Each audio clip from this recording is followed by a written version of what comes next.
Iran ముప్పును ధీటుగా ఎదుర్కొనేందుకు Gulf దేశాలు కీలక నిర్ణయం తీసుకున్నాయి. ప్రపంచ చమురు వాణిజ్యానికి గుండెకాయ అయిన హర్మూజ్ జలసంధిని తెరిపించేందుకు యుఏఈ, సౌదీ అరేబియా రంగంలోకి దిగనున్నట్టు తెలుస్తోంది.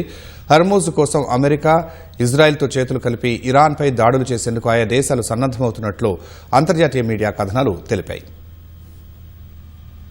గల్ఫ్ దేశాలపై ఇరాన్ జరుపుతున్న దాడులను తిప్పికొట్టేందుకు యుఏఈ యుద్దరంగంలోకి దిగేందుకు సిద్దమవుతుంది. అమెరికా తదితర మిత్ర దేశాలతో కలిసి వ్యూహాత్మక హర్ముజ్ జలసంధిని బలవంతంగా తెరిపించాలని చూస్తోంది. ఈ సైనిక చర్యలోకి యుఏఈ దిగితే ఇరాన్పై పోరాడే తొలి మిడిల్ ఈస్ట్ దేశంగా నిలవనుంది. దీనికి సంబంధించి ఐక్యరాజ్యసమితి భద్రతా మండలిలో ఓ తీర్మానం కోసం యుఏఈ దౌత్యవేత్తలు ముమ్మరంగా ప్రయత్నాలు చేస్తున్నారు. అందులో భాగంగా మిత్ర దేశాలతో బలమైన కూటమిని ఏర్పాటు చేయాలని యుఏఈ కోరుతోంది. ప్రపంచ చమురు సరఫరాలో సుమారు 20% హర్ముజ్ జలసంధి గుండా జరుగుతుంది. అమెరికా, ఇజ్రాయెల్ దాడులకు ప్రతీకారంగా ఇరాన్ ఈ జలసంధిని మూసివేసింది. దీంతో ప్రపంచవ్యాప్తంగా చమురు, గ్యాస్ మార్కెట్లు కుదేలయ్యాయి. ఇప్పుడు ఈ జలసంధిలో ఇరాన్ అమర్చిన మైన్స్ ను తొలగించడంలో సైనిక పరంగా సహాయం చేయడానికి యుఏఈ సిద్ధంగా ఉన్నట్లు అంతర్జాతీయ మీడియా సంస్థలు వెల్లడించాయి. ప్రస్తుతం ఇరాన్ ఆధీనంలో ఉన్న అబూ ముసా వంటి దీవులను ఆక్రమించుకోవాలని అమెరికాకు యుఏఈ సూచించినట్లు తెలుస్తోంది. అటు యుఏఈ తీర్మానానికి బహ్రెయిన్ కూడా మద్దతు ఇస్తోంది.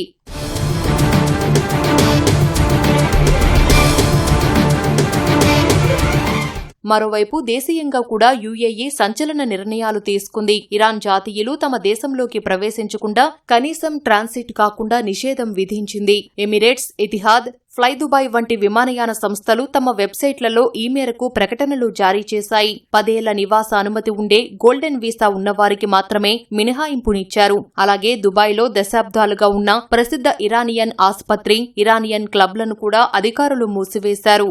అరబ్ దేశాలు తమతో కలిసి ఇరాన్పై పోరాడేందుకు ఆసక్తి చూపుతున్నాయని ఇజ్రాయెల్ ప్రధాని బెంజమిన్ నెతన్యాహు ఇటీవల వ్యాఖ్యానించారు. ఇరాన్ భవిష్యత్తులో మిమ్మల్ని కూడా ఆక్రమిస్తుందని తాను గతంలో అరబ్ నేతలతో చెప్పానని, అప్పట్లో వారు పెద్దగా పట్టించుకోకపోయినా ఇప్పుడు ఆ ముప్పును అర్థం చేసుకున్నారని నెతన్యాహు తమ కేబినెట్ సమావేశంలో పేర్కొన్నారు.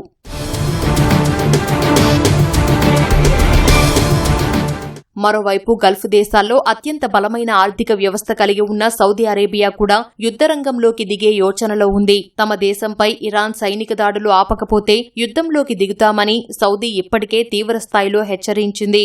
2023లో దౌత్య సంబంధాల పునరుద్ధరణ తర్వాత రెండు దేశాల మధ్య ఏర్పడిన ఆకాస్త నమ్మకం కూడా ఇప్పుడు పూర్తిగా చెదిరిపోయిందని సౌదీ అరేబియా విదేశాంగ మంత్రి ఫైసల్ బిన్ ఫర్హాన్ స్పష్టం చేశారు. ఇరాన్ తమపై క్షిపణులు, డ్రోన్లతో దాడులు చేయడమే కాకుండా హర్ముజ్ జలసంధిని మూసివేసి తమ చమురు ఆధారిత ఆర్థిక వ్యవస్థను తీవ్రంగా దెబ్బతీస్తోందని సౌదీ అరేబియా మండిపడుతోంది. ఇరాన్లో ఇస్లామిక్ ప్రభుత్వ పాలన బలహీనపడే వరకు యుద్ధం కొనసాగాలని గల్ఫ్ దేశాలు భావిస్తున్నాయి.